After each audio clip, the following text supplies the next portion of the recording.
Welcome to episode 21 of Rivals. Here, back again on Gran Turismo 4. 5 more to go for GT4, and we're going to be next heading over to Suzuka Circuit with yet another Mueller Milch 245 request. This is going to be the last request from him until episode 38. So it's going to be a while until we see him again, but just before he heads off, we're going to give him another one here on Suzuka Circuit as we pit up two Nissans of the same platform, but of two different generations. First up, we have the 300ZX, once I can scroll over to that, and we're going to use the 2x2 1998 variant seen here. Because one, I like the facelift, two, I like the wing, and three, Midnight Purple Pearl is an available color. Although, to be fair, I think it's also on the other ones. Yeah, you never know. 1, 2, and 2. Yes. And then after that we'll have the 350Z Z33 2003. I went with this one particularly because performance-wise, it seems to be the closest in performance to the Z32. So using the 03 would provide the most fair comparison between the two cars. So from the flip of a coin toss, or AKA just your guys' opinion, where do we start with, Z32 or Z33? Let's go with the Z32. 32? 32 first. 32? Alright, well, that's 32. two people. Alright, well, it's unanimously Z32, so we're going to start with the Z32, and of course, Midnight Purple Pearl, and just because I can, we're going to go with the best tires that I can put on these cars. Both cars can both have, both cars can have sports soft tires, so it's, again, going to be more favorable.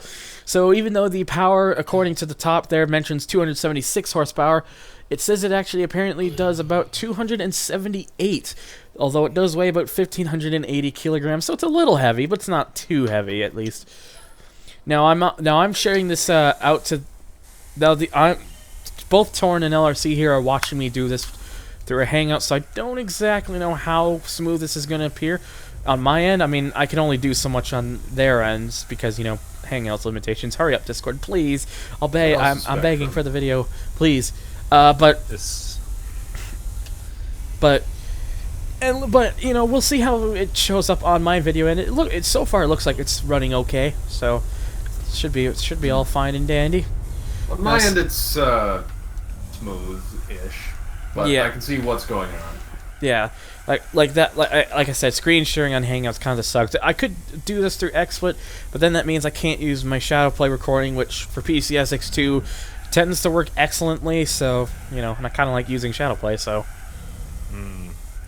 because XSplit has this wonderful thing called it can't be used if the Shadowplay function is enabled. It's very stupid. That definitely does sound not so good. Yes. Hopefully they'll fix that at some point, because it's annoying to have to keep going into it to try to fix it and all that stuff. Or OBS decides, hey, we're gonna put a virtual camera thing. Because OBS has because OBS has never complained about the NVIDIA thing being turned on. It'll just still come up regardless. It does, because it doesn't care.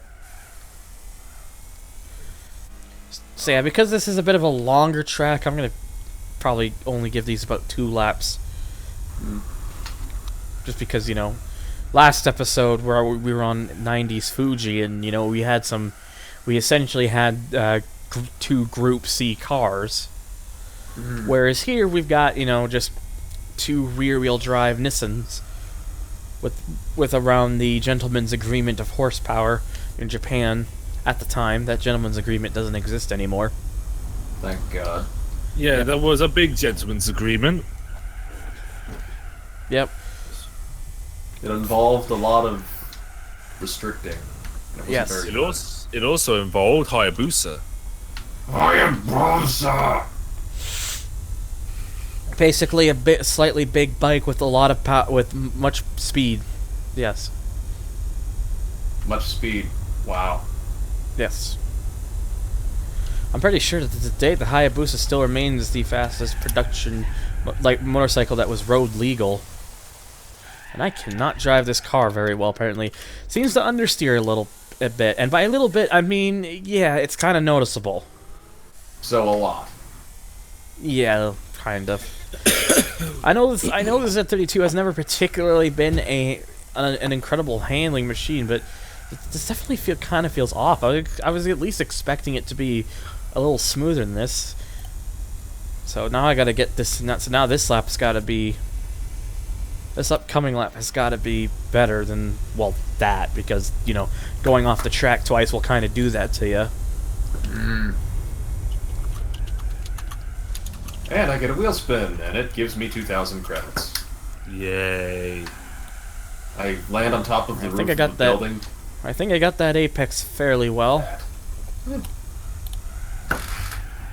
I often looked at the 300ZX, but the problem with those is that it's not really a car for doing much other than grand touring and holding speeds at very, very high miles an hour. Yeah, they're not really racing cars. They're just more touring cars, if anything. They're so fancy. I mean that hasn't stopped Nissan from turning them into race cars. I mean, Z32 was pretty good back in the 90s, and what was it, GTP, IMSA racing or whatnot? But I think at that point you've spent more money than you would have had you just actually, you know, gone off and just bought yourself a Lotus to begin with. Yeah, and then with the 350Z, that was what temporarily replaced the GTR and Super GT at the time.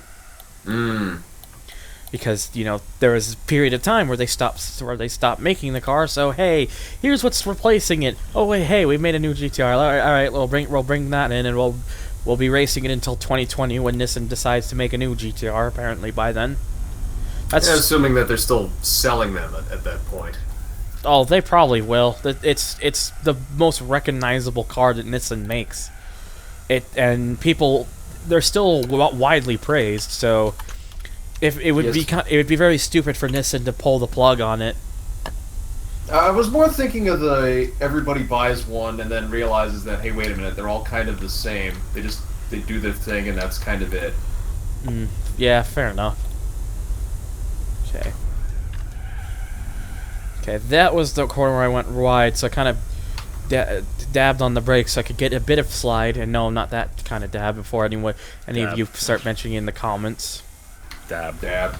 Oh no. Dab. It's the dabbing samurai. Dabbing samurai. Hire a samurai. Anyways. Oh. What is the time we're going to get here is a 228.361 from the Z32. Which isn't Not too bad. Shabby. For a time around Suzuka, that's not too bad. For a car that makes just under 290 horsepower, or 280 horsepower, sorry. Probably might have made nearly 290 IRL. Probably more thinking about it because the gentleman's agreement was really just a statistic thing, but some manufacturers kind of push the boundaries of that. I'm looking at you, Toyota Supra and Skyline R34. Supra. And even the Mitsubishi GTO for that matter. That was another one. Yeah, the Supra actually made more like 300. I've heard the number fluctuates from around 320 to 350 horsepower. Somewhere around that zone. Oh, I just realized I'm actually going too far ahead. Anyways, 350Z Z33. We cannot put a purple on this, which is disappointing. So I think for me it's either between the Le Mans Sunset Pearl or Daytona Blue Pearl. Hey, two track names, haha. They do both look pretty nice, so. Go with the blue. I was about to say I think I'm gonna go with blue. Oh shit. Oh, that's okay. There is the quick menu, so I can fix that anyway, so I don't have to exit out. Thank you for having a quick menu like that, Gran Turismo before. Yeah, I accidentally forgot to switch this over to sports tires. So the 350Z, I mean, honestly, I think this could potentially give that Z32 a run for its money because the 228.361, because it has a little bit more horsepower, not as much torque, but it weighs a lot less. It's a lot lighter. And I think that's where the 350Z is really going to compete. So I largely expect that this, the 350Z will probably be a better car. I mean, the thing is, it's kind of common knowledge for a lot of people that the Z32 in a straight line in like a drag race. The 300ZX was a quicker car compared to the 350Z, but I think around a track, the 350Z probably has its number. Hmm. Oh God. Apparently a water main burst at the tip of a Christian Science church in Illinois. Oh boy. Yeah, and it has the unfortunate... Well, the building looks like a dick. Oh God. Here, I'll just leave it in response channel so you can put it in to show everyone, because quite frankly... I'm sorry. It's just that. It's that. Oh my God. I still think one of the most interesting thing looking at tracks like Suzuka and Gran Turismo 4 is just looking at all the posters of advertisements for companies that don't have anything else in this game, like. And then sometimes you look at certain ones and you're like, oh hey, I recognize that. Keihin or however you say it. Keihin is the one. Keih whatever now. Yeah, it's pronounced Keihin. Keihin is the first one that comes to mind. I saw a big billboard for it, and I was like, oh hey, they would go on to make Hondas in GT500 Hondas. Yeah, they went on to make Hondas. No, they went on to be a team for Hondas in GT500. Well, see, Keihin actually is a OEM parts maker for Honda, as in they make like replacement parts and shit like that. Well, there you go. So, but yeah, they had the HSV, and now of course they have the NSX. So I am a fan of the team that Keihin backs. They back a team known as Real Time Racing Strategies or something like that, I think. RTS? RTRS it would be. Let's see. But those guys are actually really cool because they actually advertised... Oh boy, that's a bit wide. They actually were proponents of stopping child abuse, and they actually put that blatantly on the side of their vehicles. So they were. That reminds me That reminds me a few weeks ago at work. There's a bike. We get a few biker clubs coming in because there's quite a few of them around in certain areas, and there's just a group of guys, including their leader, and they have the acronym BACA, which stands for Bikers Against Child Abuse. Hey, I just found that really cool because it's like, oh hey, not only are they racing, but they're also racing to kind of give attention to a cause. I kind of liked that they showed up though, because I always knew that there were actually good, biker clubs that actually had good meanings behind them, and then they showed up. I was like, hey, I was right all along. So I don't really need to do another lap because you can kind of see their 223.998. They kind of hammered the Z32. Well, there you go. Guess that answers that. So we already know which is better, and I'm gonna be perfectly honest. I kind of like the way this drives over to the Z32 because it feels a little more constrained. It's not just constrained; it also feels like it was more designed to go around a track compared to the Z32. Like this feels like it was more capable of doing this kind of thing, whereas the Z32 was not so much. So I have a feeling. So it feels like the Z32 is more at home, basically. Yeah, I have a feeling that the Z33 was more along the lines of a car that's, oh yes, let's go back to being sporty. Let's make this more sporty and more energetic and make it a little peppier, go around a track better for the Americans. And hey, I want a Jaguar F-Type coupe. Neat. Something like that, yeah. So yeah, I'll just because I kind of felt like it because I was kind of talking anyways. Might as well just do another lap. Usually if I beat the time, I'll just stop it there because what's the point of keep going, having to keep going if we already know it's faster. But in this case, now you just want to see how much faster it is. It's almost there. Almost went a little wide, but just kept it. Oh, I was starting to think I braked way too late for that, but I was able to bring it down fast enough. That was good. This car has good brakes. Yay. Good brakes are always nice. So what is the final time? 2:21.420. 420, those guys, boy. Seems like times with 420 and it seemed to keep following me, apparently. Because LOL, weed jokes. Wait.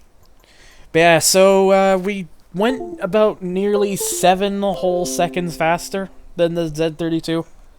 So that kind of tells you which is the better car by quite a good margin here, at least in Gran Turismo 4.